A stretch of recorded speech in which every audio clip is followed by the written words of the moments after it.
hearing it in my head before I said it, and I heard exactly how stupid it was. Top of the morning to ya. This is Top of the morning to you. hello. Bouncing all Hello, over the place Poppet. with accents. How about a cup of tea? Try harder. Hey, you guys, it's the lowdown. So, Marshall, what's the news? Just Dark Knight Jump right in. was released this weekend, but this exciting event has been significantly dampened due to the tragic events that occurred in Colorado during a midnight screening. A lone gunman fired into the theater of eager fans, killing 12 and injuring another 60. The movie now has had several trailers removed due to the excessive violence that was portrayed, and Christopher Nolan went on to make a statement, and I quote, "The movie theater is my home, and the idea that someone would violate that innocent and hopeful place in such an unbearably savage way is devastating to me."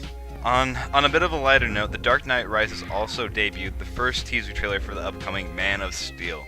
Two different versions of the trailer were released, and both were visually identical, but they differed by who is narrating the series of clips. One version features Kevin Costner as Jonathan Kent narrating, and the other features Russell Crowe as Jor-El. The teaser also pointed out that while the film is directed by Zack Snyder, a detail I was a little worried about is actually written and produced by Christopher Nolan, a detail which has got me incredibly excited for DC's next big project. We've been hearing whispers and rumors of Jurassic Park 4 happening for the past few years, but now it finally looks like the ball has started to roll in the film. Producer Frank Marshall, great name by the way, has stated they hope to have Jurassic Park 4 in theaters in the next 2 years, now they have settled on a story that they have wanted to tell. While I'm on Dinosaurs, last week during Comic-Con, oh shit. It's too scripted. Too scripted, exactly. Shit, speaking of dinosaurs, last week during Comic-Con, the title...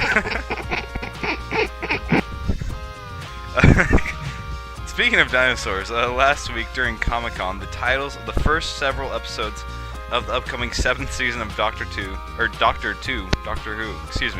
have been announced, and they all sound rather exciting. But episode 2 in particular has caught my eye, as it is titled Dinosaurs on a Spaceship. I was already stoked on the upcoming season, but hearing that everyone's favorite prehistoric beasts are making an appearance has got me even more giddy. You need to watch Doctor Who. It's such a good show. Especially if it's dinosaurs on a spaceship. I mean, what? Doctor Who is such a good show. Tired of these motherfucking dinosaurs on my motherfucking spaceship. And now, Brendan with the news. Hi. Hello! Shit, I don't know how to start. Okay, wait. Hold on. Holy game announcements, Batman! Most everyone saw The Dark Knight Rises this weekend, and if you're jonesing for more Batman, good news. Rocksteady's next Batman game is in the works. However, instead of returning to the gritty near-future setting of the Arkham games, this Batman game is rumored to be set in the Silver Age universe of Batman. Pow, wham, bambo. Yeah, I didn't have a snappy little line at the end of that one. But now you do. Yeah! Pow wow, bambo. Pow wow, bam. Good news for all us PC gamers. EA boss John Riccitiello claims that, quote, the fastest growing platform for video games today is the PC, despite drastic drops in NPD numbers just a few years ago. He credits that increase to the wealth of downloadable, streaming, and free-to-play content on the platform.